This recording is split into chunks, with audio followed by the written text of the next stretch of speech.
Visakhapatnam in India and to give an interview with Rear Admiral Dinesh Tripathi, Commander Eastern Fleet, the Indian Navy.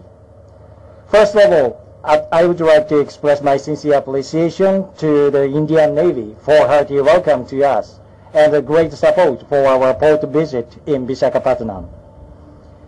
This deployment, the Indo-Southeast Asia deployment, ICED 2018, is a 2-month deployment until the end of this month. The deployment force consists of 2 destroyers, JS Kaga, Inazuma, and 4 helicopters. There are 600 personnel, including 40 female officers and enlisted personnel. Before coming to Visakhapatnam, we visited Subic in Philippines, Jakarta in Indonesia, and Colombo in Sri Lanka. Our last port call will be Singapore. The goals of this deployment are to enhance our operational capabilities and to promote cooperation and interoperability with our partner navies, including the Indian Navy. This deployment is in line with free and open Indo-Pacific strategy promoted by the government of Japan. The JMSDF is seeking active contribution for maritime security in the Indo-Pacific region through strengthening the relationship with our partner navies in the region. Japan has been developing a strong relationship with India. Japan and India have been establishing the special strategic and a global partnership.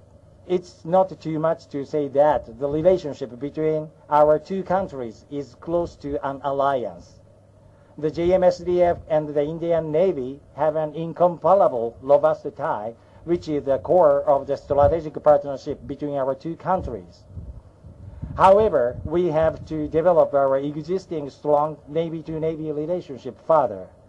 I believe that our 2 navies should be a driving force to establish maritime security in the Indo-Pacific region.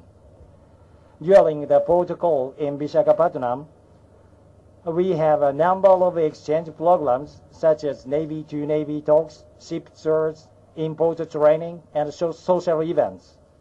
After leaving here, we will conduct the bilateral exercise, JMEX 2018, with the Indian Navy. I believe we will be able to strengthen the existing strong ties between our 2 navies further through these events and exercises.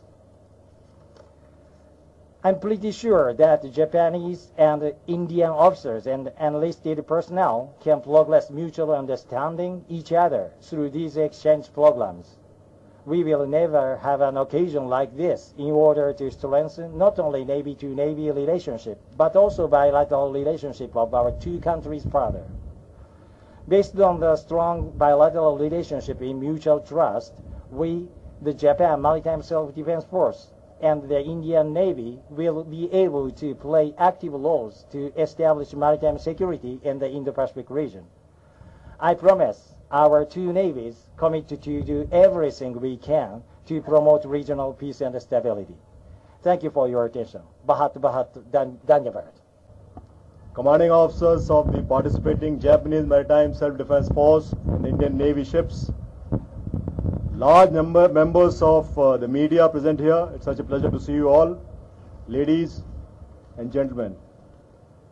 Let me extend a very warm welcome to all of you on board my flagship, INS Sayadri. It gives me a great pleasure to welcome our friends from the Japanese Maritime Self-Defense Force who have arrived here to participate in the 3rd edition of bilateral exercise JMEX. The 2 ships of JMSDF, helicopter carrier Kaga, which is at anchorage just outside the breakwaters in the port of Visakhapatnam, and destroyer Inazuma, which is berthed here in Naval Harbour, arrived in the port yesterday morning. I wish them a pleasant stay here in the city of destiny, Visakhapatnam. India and Japan are maritime nations. We are also maritime neighbors, united through oceans. It is also a fact that safety and security of the maritime commons is of immense importance to both nations. It is thus not a surprise that the navies of two countries have been working in close coordination, especially in the 21st century.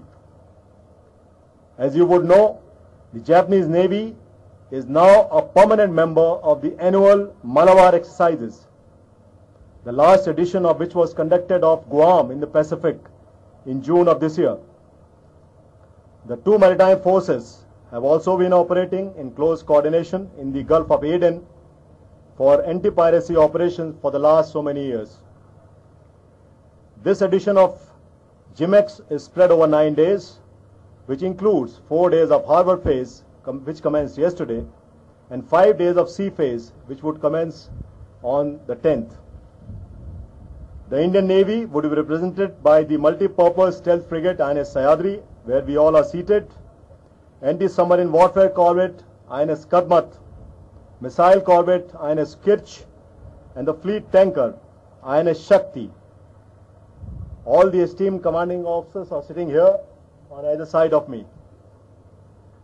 In addition, a P-8I aircraft and one of our submarines and a number of integral helicopters would also be participating in this exercise.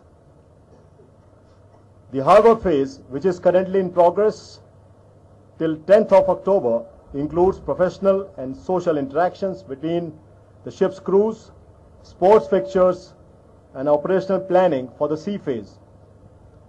And the sea phase from 10th to 15th October will include advanced anti-submarine warfare exercises, visit, board, search, seizure drills,